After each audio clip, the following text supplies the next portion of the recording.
Om Shanti. So today is 20th of January 2026. So we are going to analyze the Murli scientifically using the terms of quantum science, neuroscience and spiritual science also. So आज की मुरली में बाबा ने कहा है the first term was याद से याद मिलती है. Let's just try to understand the meaning कि याद से याद मिलने का मतलब क्या है यहाँ पे. क्वांटम रिजोनेंस का नियम यहाँ पे काम करता है. बेहद के बाप को याद करना यह गुप्त बात है, याद से याद मिलती है, ऐसा बाबा ने कहा. अगर इसका साइंटिफिक लॉजिक देखें तो क्वांटम फिजिक्स में एक सिद्धांत है रेजोनेंस का. रेजोनेंस को हिंदी में अनुनाद कहते हैं, जहाँ पे कहते हैं जो फ्रीक्वेंसी आप इमिट करते हैं वही फ्रीक्वेंसी यूनिवर्स से आपको वापस मिलती है. पर यहाँ पे बाबा कह रहे कि अगर आप हमें याद करते हैं तो आपकी फ्रीक्वेंसी हम कैच करते हैं और हम फिर आपको रिटर्न में याद करते हैं, मतलब आपको सेम फ्रीक्वेंसी वापस भेजते हैं. एंड ऑफ कोर्स जो फ्रीक्वेंसी बाबा तक गई है और वापस आ रही है तो वो पावर के रूप में वापस आती है. फॉर एग्ज़ाम्पल अगर हम कहें कि अगर रेडियो 43.4 FM पे ट्यून है तो आपको 48.3 के FM की आवाज़ नहीं आएगी, है ना. जिस पे ट्यून है उसी की ही एनर्जी हम पर वापस आती है. ऐसे ही यहाँ पे याद एक कॉन्शियस फ्रीक्वेंसी है और बाबा हाईएस्ट कॉन्शियस फ्रीक्वेंसी है. जब आत्मा लगातार शिव बाबा को याद करती है तो सोल की फ्रीक्वेंसी ऊपर उठती है. वही फ्रीक्वेंसी वापस शांति, शक्ति और स्पष्टता लेकर आती है ना. इसीलिए कहा जाता है जो याद नहीं करते उन्हें बाप कैसे याद करें. यह कोई भावुक बात नहीं है, एक बेसिक साइंटिफिक लॉ है. जब हम उन्हें याद करते हैं तो हमारे वाइब्रेशंस उन्हें टच होते हैं, और ये भी केवल संगम युग पे होता है कि उनसे वो वाइब्रेशंस रिवर्ट में आती है, क्योंकि इस टाइम पे वो सूक्ष्म वतन में बैठे हैं एंड जनरली वो परम धाम में होते हैं. तो वो तो वाइब्रेशन लेस वर्ल्ड है, उन तक हमारे वाइब्रेशंस पहुंचते नहीं ना वापस आते हैं. सो ये एक साइंस इसके विषय हो सकता है. बाकी बाबा का दूसरा पॉइंट है जीते जी मुर्दा वाली बात जो है, इसका एक बार न्यूरो साइंस समझ लेते हैं कि बाबा कहते हैं कि जीते जी शरीर से न्यारा अर्थात मुर्दा होने की पढ़ाई है. सो ये केवल भगवान कह सकते हैं कि तुम मुर्दा होने की पढ़ाई पढ़ते हो. अगर इसका न्यूरो साइंस एक्सप्लेनेशन समझेंगे ना तो समझ में आएगा कि मानव दुख का मूल कारण होता है over identification with body and emotions. जैसे ब्रेन में इसे कहता है कि ईगो नेटवर्क जनरेट हो गया है, डिफ़ॉल्ट मोड नेटवर्क जिसे साइंस में कहा जाता है. कि जब व्यक्ति बार बार सोचता है कि मैं शरीर हूँ, यह मेरा अपमान करते हैं, यह मेरी हानि हो गई, तो स्ट्रेस हार्मोन्स इंक्रीज़ होते हैं, कोर्टिसोल बढ़ता है. और जीते जी मुर्दा होने का अर्थ ये नहीं है कि हम शरीर छोड़ दें, बट शरीर है पर मैं शरीर नहीं हूँ, मैं शरीर को चलाने वाली अलग हूँ. ठीक है, भावनाएं हैं पर मैं भावना नहीं हूँ, मैं भावनाओं को क्रिएट करने वाली हूँ. सो यहाँ मैं अलग हो जाती हूँ उन भावनाओं से. जैसे कि मोबाइल ख़राब हो जाए तो हम दुखी होते हैं, पर हम मोबाइल तो नहीं है, बिकॉज हमारे इमोशंस उससे अटैच्ड है. तो अगर वो ख़राब होता है तो हमें दुख होता है. इट डज़ नॉट मीन्स ना कि मैं मोबाइल हूँ. ऐसे ही यही अभ्यास आत्मा को शरीर के बीच दूरी बनाता है, और यही कर्मातीत अवस्था की शुरुआत है जब हम ये समझना शुरू कर देते हैं कि शरीर अलग है, मैं अलग हूँ, भावनाएं अलग है, भावना क्रिएट करने वाला मैं हूँ, बॉडी अलग है, बॉडी को ऑपरेट करने वाली मैं हूँ. ठीक है, सब चीज़ें वैसे के वैसे रहने वाली, बस एक कॉन्शियसनेस शिफ्ट होती है कि जो भी हो रहा है मैं अलग हूँ और ये सब चीज़ें अलग है. Okay, so the third point is mind versus consciousness. तो मुरली में स्पष्ट कहा गया कि मन जीते जगत जीत नहीं, माया जीते जगत जीत बनते हैं. जिसमें अगर हम साइंटिफिक लॉजिक समझे तो मॉडर्न साइकोलॉजी कहती है कि माइंड कभी शांत नहीं रहता, थॉट्स अपने आप उत्पन्न होते ही है, और ये हमारा नेचर भी है, ये माइंड का बेसिक काम है. अगर वो धरती में या स्पेस में रह रहा है, बॉडी है उनके पास, तो संकल्प चलेंगे ही. ठीक है, तो माइंड को कंट्रोल करना तो एक भ्रम है. लेकिन अगर इसका सल्यूशन देखा जाए तो हमें ये माइंड को कंट्रोल नहीं करना, लेकिन माया को कंट्रोल करना है। यहाँ पे माया इज़ नेगेटिव प्रोग्रामिंग। जैसे माया is lust, ego, fear, comparison, attachment, ये सब चीज़ें होती है। तो माइंड अपने आप, अगर ये सब चीज़ें कमज़ोर होती हैं तो माइंड अपने आप शांत हो जाता है। तो हम माइंड के थॉट्स को कंट्रोल करने के बजाय इन सब चीज़ों को ख़त्म करने के लिए मेडिटेट करें। जैसे समुद्र को रोक नहीं सकते, लेकिन तूफान रुक जाए तो पानी शांत हो जाता है, तो उसे समुद्र से कोई प्रॉब्लम ही नहीं है। सिमिलरली मन में संकल्प आएंगे ही, बट वो संकल्प कैसे हो वो हम अपने आप डिज़ाइन कर सकते हैं। अच्छे संकल्प चलाएं, ठीक है। सो उसके लिए माया को हटाना पड़ेगा, एंड उसके लिए धीरे धीरे प्रोसेस होती है चीज़ें। एकदम से तो सब चीज़ें नहीं होती है, बट ये चीज़ पहले समझनी ज़रूरी है कि प्रॉब्लम क्या है। संकल्प चलने में प्रॉब्लम नहीं है, लेकिन नेगेटिव और इम्प्योर थॉट्स चलने में प्रॉब्लम है। तो उसको प्योरिटी से चेंज करना है। And the next point is विनाश काले विपरीत बुद्धि। इसे कहते हैं कोग्नाइटिव डिस्टोर्शन, न्यूरोसाइंस की टर्म में तो इसे यही कहते हैं। यानी गलत मान्यताएं, उल्टी समझ, ट्रुथ को रिजेक्ट करना। जैसे बाबा के लिए कह देते कि भगवान सर्वव्यापी है, भगवान पत्थर में है, भगवान जानवर में है। तो अगर भगवान पत्थर में है तो पत्थर टूटने पर भगवान क्यों नहीं टूटता? तो ये जो लॉजिक फेल हो जाता है, वहाँ कोग्नाइटिव डिस्टोर्शन होता है। इसीलिए मुरली कहती है कि ये बाबा की सबसे बड़ी इंसल्ट है। इसे बेहद की ग्लानि कहा जा सकता है कि भगवान को हम इन सब चीज़ों में बता रहे हैं। हाँ, हमारी भावनाएं हैं चीज़ों को लेकर के, उनको याद करने के अलग अलग तरीके हैं, बट हम एटलीस्ट उन्हें जानवरों में तो ना बोले, है ना।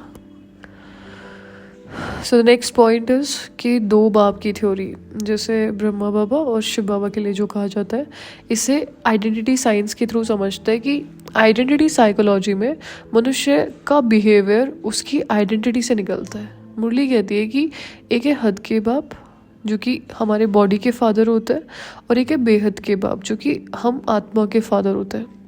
जब आइडेंटिटी क्लियर होती है ना कि मैं आत्मा हूँ, शिव बाबा की संतान हूँ, तो एक चीज़ का कॉन्फिडेंस राइज हो जाता है कि कोई हो ना हो, मेरे पीछे वो फादर ज़रूर है मेरे, ठीक है। तो इससे फियर कम होता है, थोड़ा सेल्फ रिस्पेक्ट बढ़ता है हमारे अंदर। अगर हम इस चीज़ को लिटरली फील करते हैं कि मैं भगवान की बेटी हूँ, या मैं भगवान का बेटा हूँ, या मैं भगवान से कनेक्टेड हूँ समहाउ, उससे हमारे लाइफ का पर्पस भी क्लियर हो जाता है। तो जो कंफ्यूज्ड आइडेंटिटी है ना, जो समझ नहीं आता है कि चीज़ें समझ नहीं आ रही, अगर हमारा लौकिक पेरेंट से झगड़ा हो जाता है तो हम बहुत कंफ्यूज हो जाते हैं कि बस अभी तो समझ नहीं आ रहा कहाँ पे क्या करे क्या ना करे। पर अगर हमें कहीं ना कहीं ये चीज़ें याद रहे कि चाहे किसी से भी कोई भी झगड़ा हुआ हो, चाहे एक बार के लिए सभी रिश्ते पीछे हट रहे हो, या जैसा भी चीज़ें गड़बड़ हो रही हो, लेकिन मेरे पास एक फादर है जिनका मैं बेटा या बेटी या उनका बच्चा मैं हमेशा रहूँगा। तो इससे लाइफ में एक बैकअप मिलता है, एक सपोर्ट मिलता है, एक कॉन्फिडेंस जनरेट होता है, और ये हर आत्मा के लिए है। ऑलराइट, प्रैक्टिकली हम यूथ के लिए बहुत ज़्यादा काम करता है इस समय में एटलीस्ट। तो इस चीज़ को फील करने की ज़रूरत है कि मेरे बैकअप पे एक फादर है जो हमेशा है, वो कभी नहीं छोड़ेंगे, ठीक है। सो नेक्स्ट पॉइंट इज़ नंबरवार पुरुषार्थ। नंबरवार पुरुषार्थ न्यूरोप्लास्टिसिटी से कंपेयर करके समझा जा सकता है कि जैसे बाबा कहते हैं कि कोई 1% धारणा करता है, कोई 95%। तो न्यूरोसाइंस के अकॉर्डिंग ब्रेन का नियम है न्यूरोप्लास्टिसिटी के, समय के साथ ब्रेन चेंज होता रहता है, ठीक है। जितना अभ्यास उतने मजबूत न्यूरल पाथवेज बनते हैं। अच्छे अभ्यास करेंगे तो अच्छे न्यूरल पाथवेज, एंड अगर हम कुछ उल्टी सीधी चीज़ें प्रैक्टिस करेंगे तो गलत न्यूरल पाथवेज बनेंगे। इसीलिए कोई जल्दी बदलता नहीं है, और कोई कोई तो बहुत जल्दी बदल जाता है ना, क्योंकि एक सही डायरेक्शन में वो अपनी एनर्जी डाल रहे होते हैं। या अपने, जैसे बाबा ऊपर भी कह रहे थे कि ना थॉट्स रोकना हमारा काम नहीं है, लेकिन इसको कुछ ऐसे समझ सकते हैं कि थॉट्स को डायरेक्शन तो दे सकते हैं ना हम। तो जो अपने थॉट्स को, अपने मन को एक दिशा दे देता है ना कि मुझे इस डायरेक्शन में काम करने से ये फ़ायदे होंगे, तो मन का बहाव उस तरफ हो जाता है, जिससे न्यूरोप्लास्टिसिटी होती है, ठीक है। सो the next point is service का सबूत। तो energy contribution law, quantum law के अनुसार यूनिवर्स केवल उन्हीं को ही सपोर्ट करता है जो एनर्जी कंट्रीब्यूट करता है ना। सर्विस में नॉलेज शेयर करना, पॉजिटिव वाइब्रेशन शेयर करना, सोल अपलिफ्टिंग एक्शंस करना। तो जो आत्मा कुछ नहीं देती है उसकी एनर्जी रुक जाती है, ठीक है, वो फ्लो नहीं करती डायरेक्शन में, याद भी टूटती रहती है। इसीलिए मुरली में कहते हैं सर्विस का सबूत चाहिए। जो देना जानते हैं वो उनको मिलता भी है उस हिसाब से। सो ये एक बेसिक लॉ है। पैसे को लेकर के भी ऐसे ही होता है। अगर हम स्टॉक करके रख रहे हैं उसमें एक फ़्लो होता है। अगर हम निकाल नहीं रहे, कहीं इन्वेस्ट नहीं कर रहे, तो वो आना भी बंद हो जाता है। ऐसे ही हमारी एनर्जी जब तक हम पॉजिटिवली कहीं फ़्लो नहीं कर रहे, जो चीज़ें हम देना नहीं जानते वो बढ़ेंगी भी नहीं। जो जितना ज़्यादा दान करेगा वो चीज़ें उतनी बढ़ेंगी, ठीक है। तो जो थोड़ा बहुत ज्ञान है, जो थोड़े बहुत एक्सपीरियंसेस है, उन्हें शेयर करना शुरू करें, ताकि फिर अपने आप और एक्सपीरियंसेस बढ़ेंगे। जैसे हम किसी को नॉलेज देते हैं तो उससे हमें रिटर्न में ब्लेसिंग्स मिलती है, जो कि कलेक्शन हो जाता है हमारे पास, जिससे हमारी बुद्धि खुलती है। एंड बुद्धि खुलने की वजह से और बड़े बड़े एक्सपीरियंसेस होते हैं और वो हम दोबारा लोगों को सुनाते हैं, तो और दुआएं मिलती है और बुद्धि और खुलती है। सो this is how it works. लेकिन देने से होगा। और सबसे ज़्यादा जब हम मनसा सेवा करते हैं या वाइब्रेशंस का दान करते हैं, किसी को भी बैठ के उसके बारे में पॉजिटिव संकल्प उसको भेजते हैं, उसको पॉजिटिव शक्तियाँ देते हैं, तब ये चीज़ें ज़्यादा काम करती है। ओके तो ज़रूरी नहीं है हमेशा किसी को वर्बली ज्ञान सुनाया जाए, बट किसी को शक्तियाँ देना is the most powerful thing, जो कि लिटरली काम भी करती है, क्योंकि हम एनर्जी वाइब्रेट कर रहे हैं और उनको कंसिस्टेंटली एनर्जी भेज रहे होते हैं किसी ना किसी तरह से। सो द नेक्स्ट पॉइंट इज काम विकार जीत जगत जीत बनना है। डोपामाइन पे कंट्रोल करना है बेसिकली। काम विकार is equal to uncontrolled dopamine addiction, जो कि प्लेजर शॉर्ट टर्म के लिए काम करते हैं हम, गिल्ट लॉन्ग टर्म हो जाता है, जिससे एनर्जी ड्रेन होती है। तो जब व्यक्ति सेल्फ कंट्रोल करता है तो ब्रेन केमिकल रीबैलेंस होती है, तो मेमोरी, जैसे कि मेमोरी शार्प होती है, ऑरा पावरफुल बनता है। इसीलिए काम विजय इज इक्वल टू जगत विजय। एंड ये एक लूप होता है, जिस चीज़ में अगर कोई फंसा है तो वो फंसा ही रहेगा फिर, और वो भी शॉर्ट टर्म हैप्पीनेस के लिए, शॉर्ट टर्म डोपामाइन स्ट्राइक के लिए बस, जिसको हमें कभी ना कभी तो ब्रेक करना ही पड़ता है बेसिकली। सो उस चीज़ से हम बाहर आ सकते हैं अपनी थोड़ी थोड़ी कुछ ना कुछ प्रैक्टिसेस करके, कुछ ना कुछ पावरफुल अफर्मेशंस प्रैक्टिस करके। क्योंकि जैसे हम कुछ अफर्मेशंस भगवान के प्रति याद करेंगे, जैसे उन्होंने कुछ बोला है कि यू आर मास्टर ऑलमाइटी, और मैं बोल रही हूँ कि मैं मास्टर ऑलमाइटी हूँ, तो उनसे भी वो याद से याद मैच होगी, वो शक्तियाँ मुझ में भरेंगी, जिसके वजह से I will be able to take the right decisions at some time. वो एनर्जी भरने की वजह से मैं उस लूप से कभी ना कभी बाहर आ सकती हूँ। So this is my way of breaking every loop. यही चीज़ यहाँ पे भी काम कर सकती है ना। So you just try this, कि पहले कुछ ना कुछ पॉजिटिव भरना है, कुछ ना कुछ पॉजिटिव कंज्यूम करते रहना है, और सेल्फ कंट्रोल सीखना है, जिससे हमारी मेमोरी शार्प होती है। द नेक्स्ट पॉइंट इज़ कि ज्ञान का तीसरा नेत्र क्या है, जो कि इसको कह सकते हैं हायर परसेप्शन। तो स्पिरिचुअल साइंस में फिजिकल आइज केवल मैटर देखती है, लेकिन यहाँ पे नॉलेज जो है वो थर्ड आई है, जिसे अवेयरनेस कह सकते हैं। जब अवेयरनेस एक्टिवेट होती है तो रियलिटी देखने लगते हैं हम, भ्रम टूट जाते हैं हमारे। इसीलिए कहा जाता है इन आँखों से देवताओं को नहीं देख सकते, आत्मा को नहीं देख सकते, बाबा को भी नहीं देख सकते, बिकॉज ये केवल फिजिकल एलिमेंट्स देखती है। इनकी कुछ लिमिटेशंस है, ये वाइब्रेशंस भी नहीं देख सकती, ये एनर्जी भी नहीं देख सकती, ठीक है। तो बहुत सी इनकी चीज़ें हैं। तो ज्ञान का तीसरा नेत्र जागृत होना मतलब है कि एक अवेयरनेस में रहना, उन चीज़ों को फील कर पाना जो एक्चुअली एग्जिस्ट करती है, इन आंखों से नहीं दिखती, लेकिन उनको फील किया जा सकता है ना। So the next point is, so all the points are over. अभी हम कुछ छोटी छोटी प्रैक्टिसेस के बारे में देख लेते हैं कि क्या क्या करना है। छोटी छोटी प्रैक्टिसेस हैं जो आज हम प्रैक्टिस करेंगे। क्वांटम सोल प्रैक्टिस, छोटा सा 3 मिनट के लिए, चाहे आंखें बंद करके करें चाहे आंखें खोल के करें, लेकिन खुद को ये बात समझाओ कि मैं स्टार हूँ, शरीर केवल मेरा साधन है, मैं इसको ऑपरेट करने के लिए बनी हूँ, इसको ऑपरेट करती हूँ, बाकी जो भी चीज़ें इससे कनेक्टेड वो इससे कनेक्टेड है। I am the operator. ये चीज़ अपने आप को याद दिलाना है, इसे कहते हैं क्वांटम सोल प्रैक्टिस। नेक्स्ट है न्यूरो रिवायरिंग अफर्मेशंस। तो दिन में 2 से 3 बार कर सकते हैं इसको, कि मैं बेहद के बाप से पढ़ रही हूँ, he is my teacher, he is my father and he is teaching me directly. तो कुछ तो होगा उनके नॉलेज में, मुझे प्रैक्टिस करके देख लेना चाहिए। ये कॉन्फिडेंस अपने अंदर राइज करो कि मुझे पढ़ाने वाले कौन है।